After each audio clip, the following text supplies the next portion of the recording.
Welcome dear रॉकर्ट्स, कैसे हैं आप सभी। तो आज हम देखने वाले हैं माय फादर इज स्ट्रेंज का सेकंड पार्ट। तो दोस्तों, पिछले एपिसोड में हमने देखा कि जोय को पता चल गया था कि उसके पापा का नाम बयुन हनावो है और जोय के पास अपने पापा की एक पुरानी ब्लैक एंड व्हाइट फोटो होती है जिसमें 3 लोग हैं। अब उसके आगे देखते हैं क्या होता है। इस एपिसोड की शुरुआत में दिखाते हैं कि जोय आईने में अपने लुक्स को देखकर बड़ी तारीफ करता है उसकी, और फिर वो किसी को कॉल करके कहता है कि क्या आप बयुन हनावो को ढूंढ सकते हो मेरे लिए, मुझे उनका पता और सारी चीजें उनसे रिलेटेड जो भी हैं चाहिए। फिर जोय कॉल कट करता है और अपने टर्टल को खाना देता है। कहता है कि जब मैं अपने पापा से मिलूंगा तो मैं जानूंगा कि बाप का प्यार क्या होता है। फिर अचानक से वो अपने आप से कहता है कि मैं अपने पापा से जब मिलूंगा तो खाली हाथ तो नहीं जा सकता, मैं उनके लिए कोई गिफ्ट लेना पड़ेगा। क्या गिफ्ट करूं? कपड़े, पर मुझे उनका साइज नहीं पता। शराब, हाँ ये अच्छा आइडिया है, मैं अपने पापा के लिए शराब ऑर्डर करता हूँ। इस तरह दोस्तों वो डिसाइड करता है। आगे हम मिया को देखते हैं जो अपने ऑफिस में पहले दिन जाती है और खुशी से अपने नेम टैग बयुन मिया को किस करती है और फिर अच्छे से डांस भी।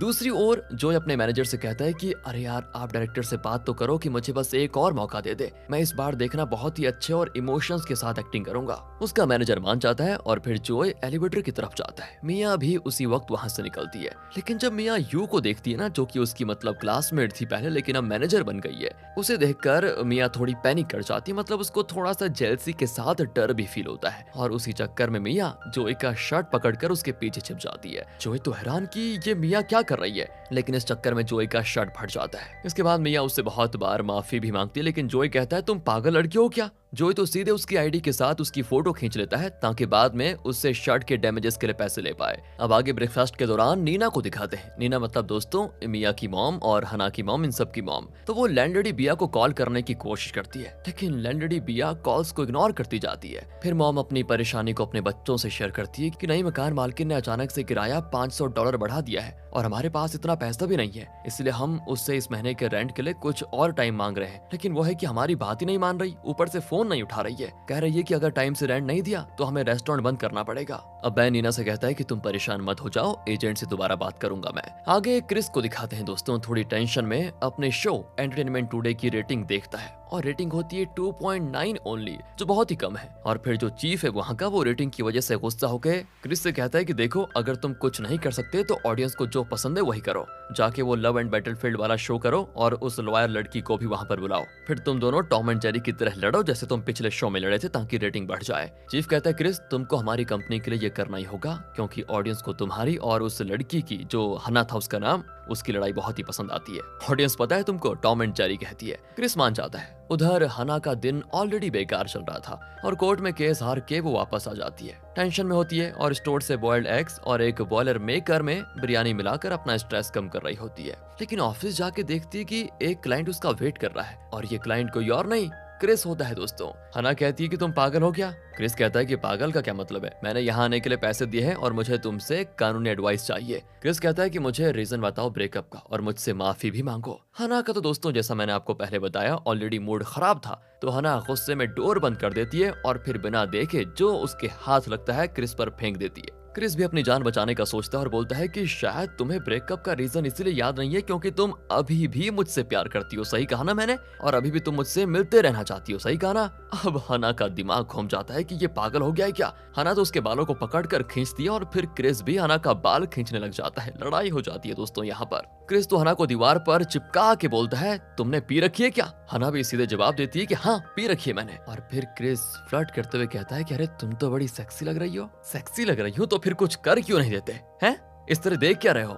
और दोस्तों दोनों फिर एक दूसरे को किस करते हैं और किस करते हुए दोनों बहुत आगे बढ़ जाते हैं, जिसके होने के बाद लवर्स की लड़ाई अक्सर प्यार में बदल जाती है। अब अगले दिन मॉर्निंग में हना को उसकी मॉम नीना का फोन आता है। तब जाके हना को फुली रियलाइज होता है कि कल रात को क्या हो गया था, क्योंकि क्रिस और हना दोनों एक साथ बेड में बिना कपड़े के होते हैं। मॉम हना से कहती है कि एक बात बताओ, कल रात को ऑफिस लेट हुआ था क्या, मतलब लेट ड्यूटी थी तुम्हारी। हना भी जल्दी में कहती है कि हाँ मैं बाद में बात करती हूँ आपसे, अभी अभी रखिए फोन को। दूसरी ओर दोस्तों, क्रिस बेड में लेटा हुआ बड़ा खुश होता है जैसे उसका दिन बन गया हो। आगे हम देखते हैं कि बैन अपने दोस्त की कब्र पर अपनी वाइफ नीना के साथ जाता है। दूसरी ओर रेहा को अपने काम में थोड़ी मुश्किलें आ रही होती है क्योंकि उसकी फिटनेस क्लासेस में स्टूडेंट्स कम आ रहे होते हैं, जो उसके करियर के लिए अच्छा नहीं होता। तब उसके टीम लीडर सीधा रेहा को वार्निंग देते हैं कि अगर रेहा अपने काम में तुम इम्प्रूवमेंट नहीं करोगी तो तुम्हारी नौकरी खत्म हो जाएगी, पहले बता रहे हैं, तुम्हें दोबारा जॉब नहीं मिलेगी। इतनी टेंशन के बीच में एक नए हैंडसम स्टाफ मेंबर जिसका नाम श्योल होता है और वो एक यूथ सॉकर कोच भी है, उसे कोच इस बार इंट्रोड्यूस कराते हैं और सारे स्टाफ में एक्साइटमेंट आ जाता है। लड़कियां तो हंसी मजाक करते हुए उसका वेलकम करती है, लेकिन रेहा ज्यादा एक्साइटमेंट नहीं दिखाती क्योंकि उसे बड़ा दुख होता है कि मेरी नौकरी जाने वाली है। रेहा घर आती है तो उसी वक्त एक मेलमैन पार्सल लेकर आता है, तो खुशी से वो अपना नया हेडफोन्स वाला बॉक्स खोलती है, लेकिन फिर एक और बॉक्स देखती है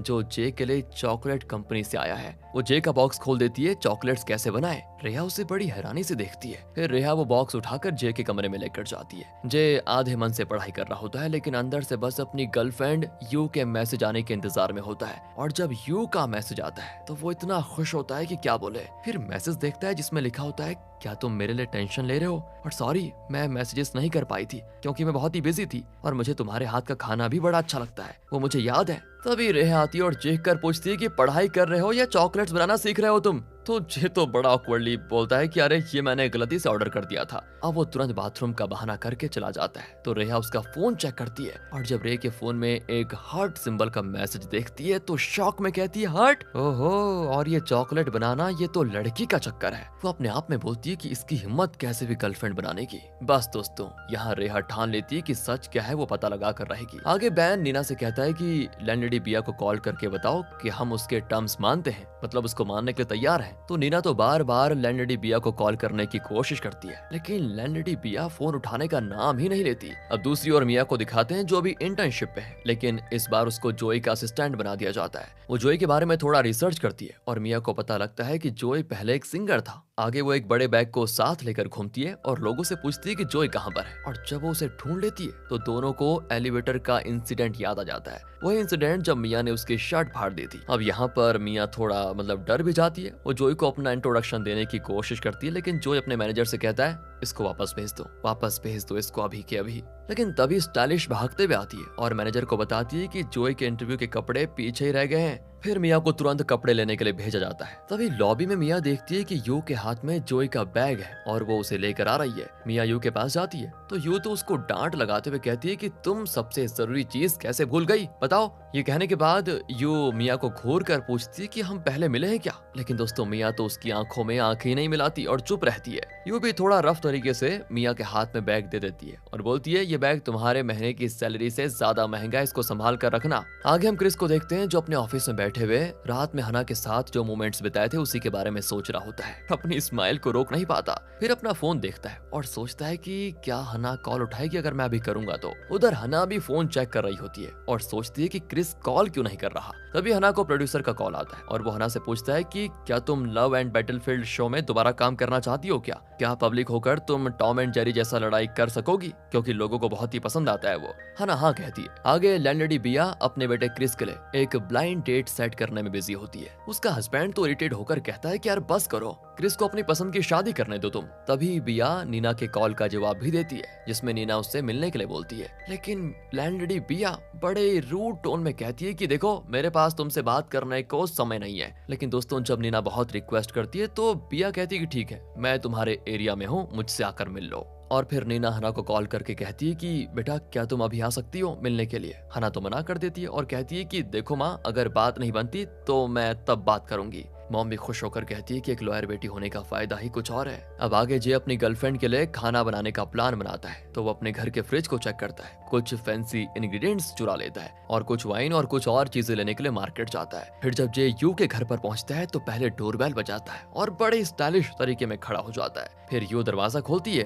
और बड़ी स्माइल के साथ करती है जे का स्वागत। उधर नीना को दिखाते हैं तो बिल्डिंग के बाहर वो लैंडलेडी बिया का वेट कर रही होती है। दोनों एक दूसरे को घूर रही होती है। मॉम तो पोलाइटली कहती है कि हम तुम्हारे कंडीशन को मानते हैं और $500 देने के लिए रेडी हैं, लेकिन हमें थोड़ा टाइम चाहिए। बिया तब भी नहीं मानती और तब मॉम फाइनली बोल देती है कि हम किराएदार हैं और हमें अपने राइट्स पता है। अचानक तुम इतना रेंट कैसे बढ़ा सकती हो, ये इलीगल है और मैं तुम पर केस करूंगी देखना। बिया को दोस्तों ये सुनकर बड़ा गुस्सा आ जाता है। वो चीख कर कहती है कि अच्छा तुम्हारी ये हिम्मत, तुम यहाँ से जा सकती हो अभी के अभी। और फिर बिया अपने बेटे का कार्ड दिखाकर कहती है कि तुम्हारी बेटी लॉयर है ना, तो मेरा बेटा भी प्रोसिक्यूटर है। दूसरी ओर यहाँ ऑफिस में दिखाते हैं तो ऑफिस का हेड क्रिस हना का वेट कर रहा होता है। दोनों एक साथ डिनर करते हैं और हल्की फुल्की बातें भी शुरू। अब इन दोनों के बीच लव एंड बैटलफील्ड के बारे में बात चल रही होती है, मतलब जो इनको शो करना है उसके बारे में। तभी वो अचानक बीच में बोल पड़ता है कि हना चलो दोबारा से डेट करते हैं। हना तो ये सुनकर शॉक हो जाती है कि ये इसको हो क्या गया है, बार बार इसको डेट पे डेट चाहिए क्या। तभी हना को उसकी मॉम नीना का इंपॉर्टेंट कॉल आता है। हना तो इतनी सोच में रहती कि मॉम का कॉल भी नहीं उठा पाती। और उधर नीना ने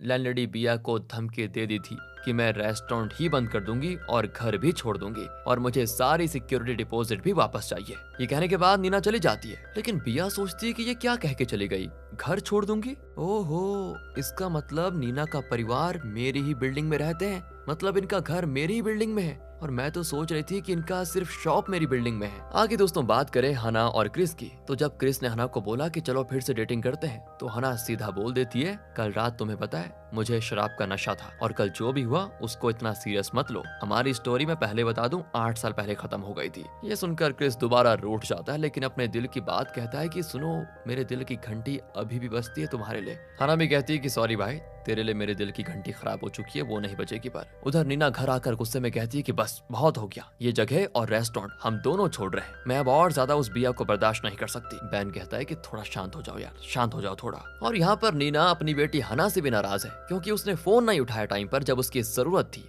आगे जे यू के लिए एकदम शानदार डिनर बनाता है। यू भी जे का बनाया हुआ खाना बड़े मजेदार तरीके से खा रही होती है, जैसे किसी 5 स्टार होटल के शेफ ने बनाया हो, और साथ ही साथ जे की खूब तारीफ भी करती है। आगे रेहा को दिखाते हैं, वो देखती है कि उसका भाई जे घर पर नहीं है और फोन भी नहीं उठा रहा। रेहा सोचती है कि जे का ध्यान भटक गया है, ये पढ़ाई में ध्यान नहीं लगा रहा। थोड़ी देर के बाद हना घर पर आती है तो नीना तो उससे बिल्कुल बात नहीं करती। पहले हना पूछती कि मॉम आप इतनी हाइपर क्यों हो। अब क्योंकि नीना तो पहले से गुस्से में है, वो हना से कह देती है तुझे तो ये फैमिली प्रॉब्लम्स के बारे में जानने का हक ही नहीं है, चुपचाप अपने कमरे में चले जा। अब हना अपने पापा बैन से पूछती कि मॉम इतनी गुस्सा क्यों है, लेकिन वो भी कुछ ज्यादा नहीं कहते हैं मैं समझाऊंगा तुम्हारी मॉम को, सब ठीक हो जाएगा। आगे जोई को देखते हैं जो एक्टिंग की प्रैक्टिस कर रहा है। तो एक्टिंग कोच जोई से कहते हैं कि तेरे इमोशंस नहीं दिख रहे बेटा, सिर्फ रोना और चिल्लाना एक्टिंग नहीं होती। जोई को समझ नहीं आता और वो बिल्कुल बच्चों की तरह चेयर उठा उठा के पटकता है। तभी जोई को एक कॉल आता है जो उसका ध्यान पूरी तरह से खींच लेता है और उसे पता चल जाता है कि उसके पापा एक रेस्टोरेंट चला रहे हैं और वो सिर्फ उसकी लोकेशन से सिर्फ 1 घंटे की दूरी पर है। जोई थोड़ा इमोशनल हो जाता है और रूफटॉप पे खड़ा होके काफी सोचने लग जाता है। और अब क्लास में वापस आके जोई बिना कोई एक्टिंग की कोशिश किए दिल से अपने डायलॉग्स बोलता है। और भाई जोई की एक्टिंग तो फुल ऑन इमोशन से भरी होती है, दिल को छू जाती है सभी के। कोच बड़ा खुश होता है देखकर। आगे जब रात को जे चुपके से घर आता है तो रेहा जान जाती है और जब जे अपने रूम में जाकर सो जाता है तो रेहा चुपके से उसके रूम में घुस जाती है। उसको एक खाने का बिल मिलता है जिसकी रेहा फोटो खींच लेती है और फिर तो रेहा स्मार्ट बनके जे का फोन जे के फिंगरप्रिंट से अनलॉक कर देती है। उसके फोन में आए यू के मैसेजेस का स्क्रीनशॉट ले लेती है। अब आगे दिखाते हैं तो नीना और बैन अपनी प्रॉब्लम को फैमिली के सामने रखते हैं। आंट अंकल और ग्रैंडमा के साथ मीटिंग होती है और नीना का प्लान है कि सब मिलके शॉप का रेंट बढ़ाने और लैंडलेडी बिया की बुरी हरकतों के खिलाफ जाके रेस्टोरेंट और फ्लैट दोनों छोड़ देंगे फाइनली। लेकिन आंटी है ना इस प्लान का विरोध करती है तो ग्रैंडमा कहती है कि लैंडलेडी बिया गलत है, लेकिन पहले तो रेस्टोरेंट शिफ्ट करना होगा।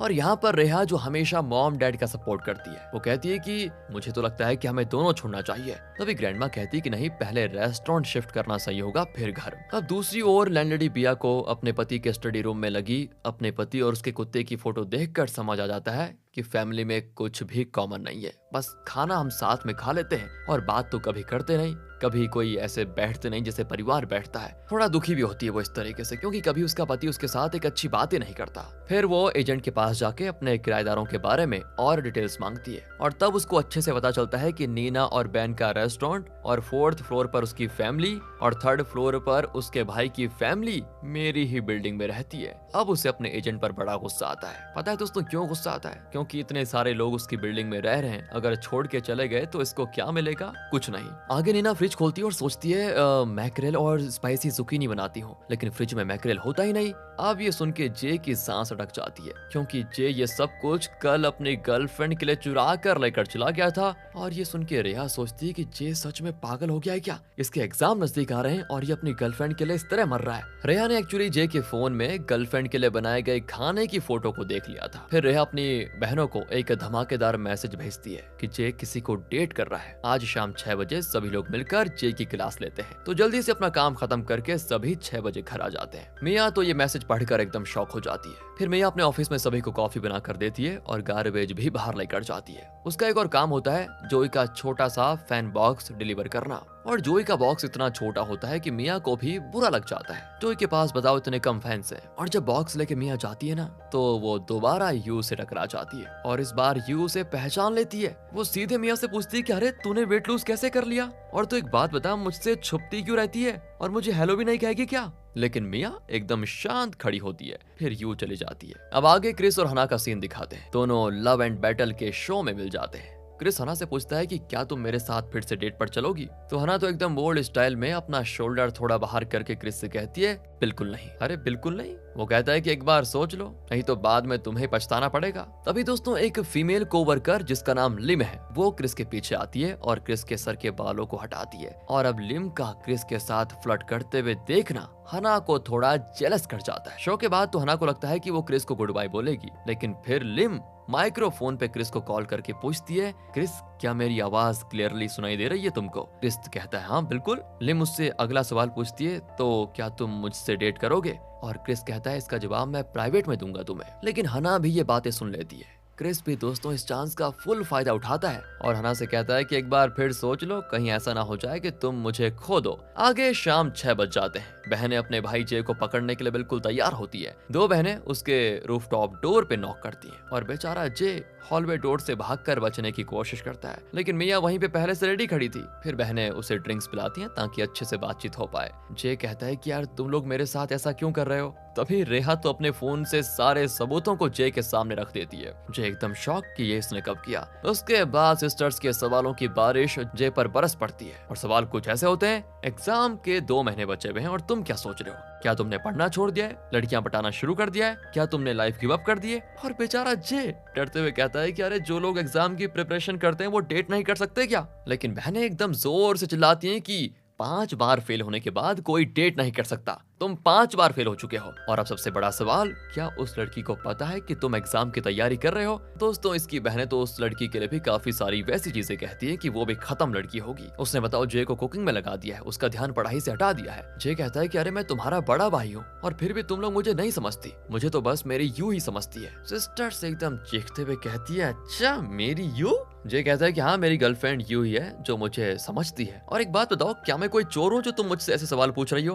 पर बहनें यहाँ पर भी नहीं रुकती और कहती है मॉम डैड के लिए कभी सोचा है? कभी मॉम डैड ने तुम्हारे लिए कितने सेक्रीफाइसेस किए हैं और तुम बस अपनी गर्लफ्रेंड के लिए सोचते हो, कभी उनके बारे में भी सोच लिया करो। इस टाइम तो जे दोस्तों बिल्कुल एक पपी की तरह दिख रहा होता है। अब चलते हैं नीना और लैंडलेडी बिया की तरफ। नीना अपने फोन में नए अपार्टमेंट ढूंढने में लगी हुई है, पर या तो अपार्टमेंट्स बहुत दूर हैं या बहुत ही महंगे हैं। नीना बाहर जाती है तो लैंडलेडी बिया से टकरा जाती है। बिया पूछती है कि तुम यहाँ पर क्या कर रही हो? और तभी दोस्तों एक नया कैफे का बोर्ड जो अभी अभी लगाया गया था वो गिर जाता है, लेकिन नीना बिया को धक्का मारकर बचा लेती है। उसके बाद दोनों जमीन पर गिरती है और फिर वर्कर्स लैंडलेडी बिया को उठाने आते हैं। उसके बाद बिया भी नीना से पूछती है क्या तुम ठीक हो? नीना कहती है कि हाँ, पर दोस्तों जब नीना उठने की कोशिश करती है तो वो खड़ी नहीं हो पाती और अब बिया थोड़ी परेशान हो जाती है कि कहीं से कुछ गहरी चोट न लग जाए। तभी वहाँ पर बैन आता है, नीना को उठाता है और बिया से पूछता है कि मेरी वाइफ को अचानक क्या हो गया? बिया कहती है कि अभी बात मत करो, इसे डॉक्टर के पास लेकर जाओ, सारा पैसा मैं दे दूंगी। लेकिन रेस्टोरेंट में आते ही नीना हंसते हंसते बोल पड़ती है कि तुमने देखा उस लैंडलेडी बिया के चेहरे के एक्सप्रेशंस को,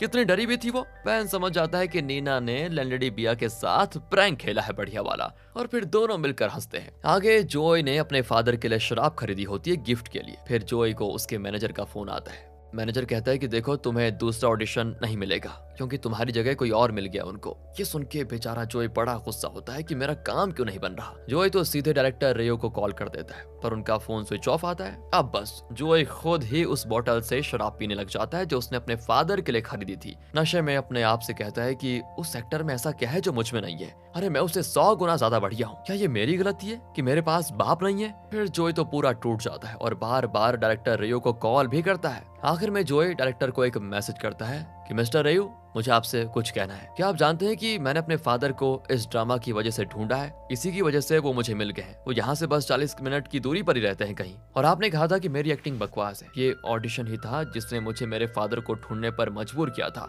क्योंकि इसमें मुझे फीलिंग्स नहीं आ रही थी। मुझे अपने पापा की फीलिंग्स चाहिए थी। उसी वजह से मैं उनको ढूंढ पाया और अब मेरे पापा मुझे मिल गए हैं। तो आप मुझे इग्नोर कर रहे हो? मिस्टर रेयो, मैं सच कह रहा हूँ, मैं इससे अच्छा कर सकता हूँ। इस तरह अपने मन की भड़ास निकालता है दोस्तों वो। दूसरी ओर हना अपने बाथरूम में खुद से बात कर रही होती है और उसके दिमाग में वो लिम और क्रिस का ख्याल आते हैं कि वो दोनों साथ कैसे हो गए थे वहां पर। हना सोचती है कि कहीं मैं क्रिस को खो ना दूं, और फिर वो अचानक से खुद से पूछती है, हना क्या तुझे क्रिस पसंद है? तो वो अपने आप से कहती नहीं नहीं बिल्कुल नहीं। लेकिन फिर उसके मन में वो माइक्रोफोन पर लिम ने जो क्रिस को कहा था ना प्रपोज करने के लिए, वो बातें गूंजती हैं। वो तुरंत क्रिस को टेक्स्ट करती है कि कहां पर हो तुम, मुझे तुमसे मिलना है। क्रिस रिप्लाई करता है कि हाँ मैं आ रहा हूँ। फिर दोनों मिलते हैं तो हना पूछती है कि क्या तुमने उस लड़की को अपना जवाब दे दिया? क्रिस कहता है अच्छा तुम लिम की बात कर रही हो क्या? नहीं नहीं अभी तक नहीं दिया। और दोस्तों तुरंत ही हना कह देती है कि उसे अभी इतनी जल्दी हाँ मत कहो। क्रिस थोड़ा कंफ्यूज होकर कहता है कि अरे तो क्या इसका मतलब तुम हाँ कह रही हो? हना कहती नहीं, मैं बस नहीं चाहती कि तुम उसके पास जाओ। दोस्तों हना का ये बोलना क्रिस को इम्प्रेस करने के बजाय